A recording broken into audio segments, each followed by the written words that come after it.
Hey everybody, Prepper Nurse 1 here. Today is October 1st. It is Tuesday, if I can speak, 2019.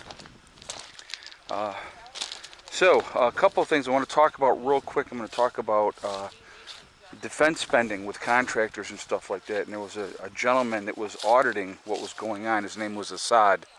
And he was, when President Trump was coming in, he was saying that he could find, billions of fraudulent spending and correct that with the Pentagon with these defense contractors and stuff like that, okay? So this Assad was like enthusiastic. He was ready to go to try to help save money and find the waste of these defense contractors and the spending. Well, it turns out that it's definitely much deeper than that he knew when he was asked to destroy documents and different things like that. There's a lot of waste, and I'm sure all you guys already know, there's a lot of waste with defense contractors. People's pockets are being lined a great deal, and people that are in positions of power over those contracts and stuff like that, they're getting their palms greased very, very well by these defense contractors. And there's a lot of wasteful spending on projects that don't need to be done. So, that's definitely something that I think is very interesting. And of course, who does that cost? It costs us, the taxpayer. That's who it ends up ultimately costing. Okay, so I wanted to bring that up. I want to hear your guys' thoughts on that with these defense contractors and the officials that are supposedly in charge of the oversight and all this type of thing. And are their interests compromised? I guess would be the right word for that. And or are they compromised through bribes or whatever else, or like I said, getting their pockets lined and that type of thing.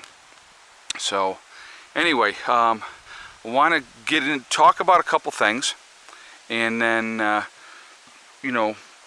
but I definitely want to hear your feedback on these defense contractors and what you guys think about that whole situation. Is there a lot of fraudulent spending? Is there a lot of waste? Are people getting their pockets lined? I definitely want to hear what you guys have to say about this topic, okay? All right, so yesterday somebody had said that I was going to discuss something, and then I never finished discussing it, so I want to bring this up. So I want to show you guys what I'm talking about and not just tell you, okay? So first of all, before we get into that, so this morning we came out, repainted the lower part of this here around the door frame itself. The lower part on this side here, it needed another coat, and on the back side as well. So that got done first thing this morning, because the forecast for the next 3 days after today is rain, rain, and rain. So, okay, so we're going to talk about the watering bucket, okay? So I actually did raise that up. Somebody has suggested that I raise it up, which I did do. But now, this is a heated water bucket, guys, okay? It's not plugged in, obviously, right now, because I don't need to heat the water right now to make sure it doesn't freeze. But so I take the lid off, and the chickens all gather around and they drink out of it, okay? And people are like, oh my God, you're not allowing the chickens to drink on a regular basis and da-da-da-da-da. No, that's not the case. So I wanted to explain to you what it does. The red tabs that you see around here, I can't even see if I'm pointing to the right thing because of the light. Okay, so let me see, where's my finger? Here we go. This red tab here, this red tab here, and there's two more on the other side. All right, they hit those, they can have all the water that they want. That's what that is. It's a self-waterer. So this way they're not spilling the water all over the floor all the time and making a huge mess. So the reason that they like to, I don't know why they like to drink out of it while I have the lid off, but they do. So I allow them to do that. That's not an issue. But every day I come in here, believe me, that water level is a lot lower than it was the day before, because they're drinking constantly out of these tabs right here. So the chickens are not suffering, trust me. They're not suffering at all, okay? They're not being deprived water. I would never do that to my chickens. So just so you guys know, and I did bring that up a little bit. I probably should bring that up a little bit more, and I might end up doing that. But so it's at a higher level because it was as low as the other one before. So, but they drink out of that all the time. They hit the button, and they get water, and they're good. So, I just want to let you know they do have plenty of water, and they're not being deprived of any water. Okay. So somebody else had asked me what I'm using on the floor here. So what I got right now on the floor is they're pine chips, and so I think, no, are they pine? I think they might be pine chips, pine shavings. Okay, you get them at Tractor Supply. I think it's pine. But anyway, so that's what's in there right now. What I am going to be doing here before the snow flies is I am going to be getting some straw, and I'm going to put straw in here. And so I have a number that I have to call and have some straw delivered. Okay, so that's what I'm going to do as far as that goes. So just wanted to clear that part of that up so that you guys understood what I did and how I did it with the birds. The birds are never, ever, ever going to be deprived of having something to drink or anything like that, ever. Okay, I would never do that to my animals.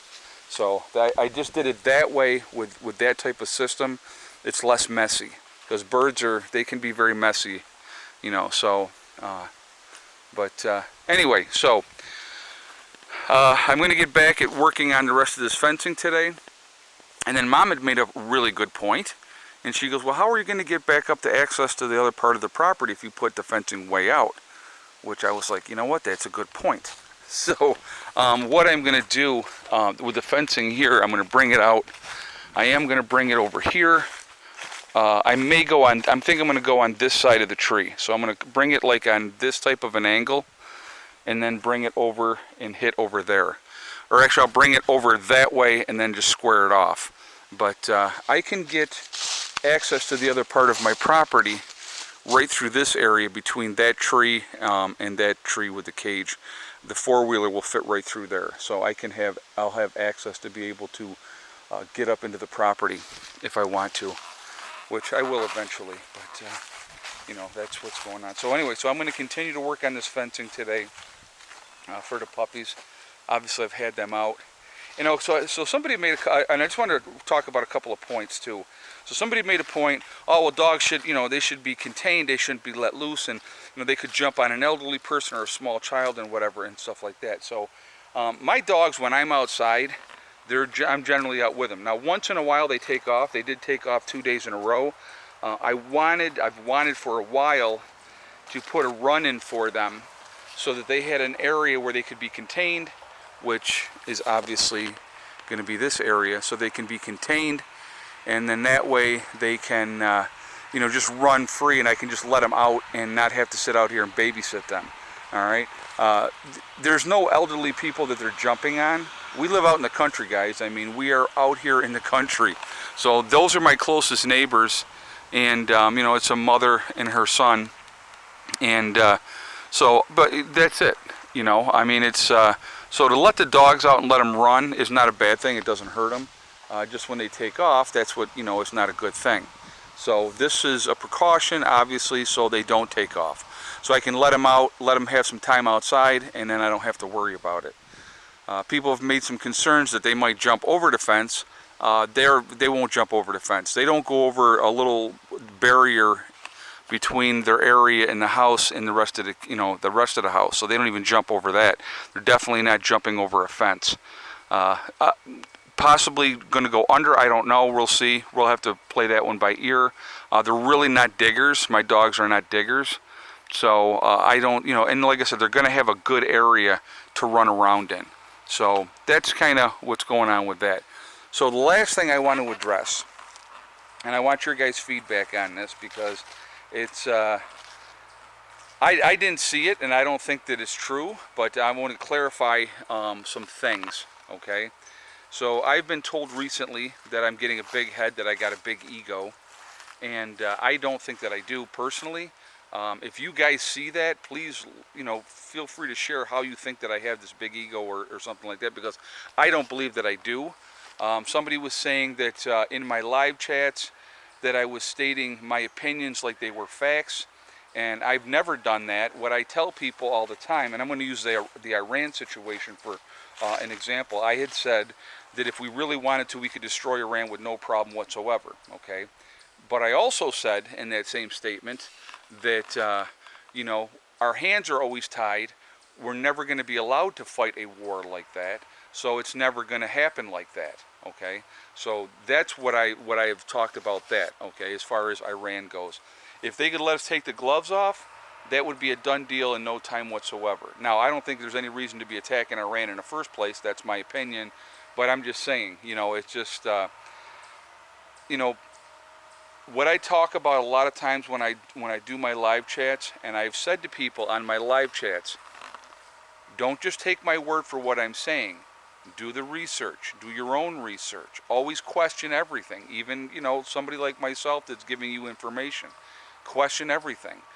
That's what I encourage everybody to do. Just don't listen to me and go, yep, this is the way it is because Ed said so. Well, no. You know, I want you to question it. I want you to do your own research and come to your own conclusions and your own opinions. That's what thinking for yourself is all about. So, you know, if I'm coming off like I think I'm all that and I'm arrogant and stuff like that, I'm really not, guys. I'm just me. And I'm just trying to, you know, get along like everybody else and take care of my family. And, you know, as you guys know, my kids are my whole world. So, but I honestly, I didn't see where I was getting a big head. Like I said, it was somebody was saying this to me, and so I just wanted to address it with you guys, and I wanted to get your opinion on it. So, anyway, today is absolutely beautiful. Like I said, I'm going to point this up to the sky. Very clear blue skies today. Like I said, it's going to be 86. So I'm definitely not going to go, you know, bore out nuts on here. I'm going to try to get the rest of this fencing up today. That's the game plan. So I'll probably do another video later this afternoon for you guys. But so that's what's going on with that. Just a gorgeous, gorgeous day here today. And it's going to be warm. So I'm just going to be pacing myself, where yesterday I was pushing. I definitely overdid it yesterday, I'm not going to lie. But that's okay, that happens. So anyway, so that's what's going on. You know, I'm reading the different feedback on what you guys are saying about the whole thing with the fencing and stuff like that. Like I said, the dogs, they're good dogs. They're not, like I said, they're not diggers. So hopefully they won't try to push through or push under. And I've tried, like I said, I will probably end up adding more rebar through different spots to strengthen it up even more. I'm just trying to get it all up first and then kind of go from there. So anyway, so that's what's going on. And so Mom is here. So I got to show you Mom. And she heard a rumor. Hold on a second, I'll get over here so she can hear me too. Mom heard a rumor that I had another 30-pack of beer. So she came right back right away. She told me she wouldn't come back until I had more beer. So, so she's painting the steps, and we've decided to go with the steps for the shop. We're going to do them in red. And I know it looks like a pinkish. If you're looking at that, it looks like a pinkish. But it will go down to that color. So she's going to end up doing 2 coats on the stuff. So hi, Mom. She doesn't have a beer yet. She's drinking one of my Arizona iced teas, but that's okay. I'll feed her beer later, guys. Don't worry. She'll be happy. So anyway, so that's what's going on. We're just kind of getting some projects done today outside that got to get done, because like I said, the forecast is like the next 3 days it's going to be raining. So then with the rain, we're going to get in this shop, get to work on there and get things done in there. And then I do need to do some stuff in the house as well. So anyway, so that's what's going on. I will do another video later for you guys. Remember, we are all in this together. That's important to remember. Also remember, guys, hug and kiss the ones you love. Tell them every single day. Tomorrow's not guaranteed. We never know what's going to happen in life. So that's really important. And also remember, guys, STD. It's one step at a time, one thing at a time, and one day at a time. Whatever you're trying to do, whatever you're trying to accomplish, you can do it. The only one that's going to stop you from getting there is yourself, okay? I will talk to you all later. I hope everybody's having a wonderful day. Prepper Nurse 1, out for now.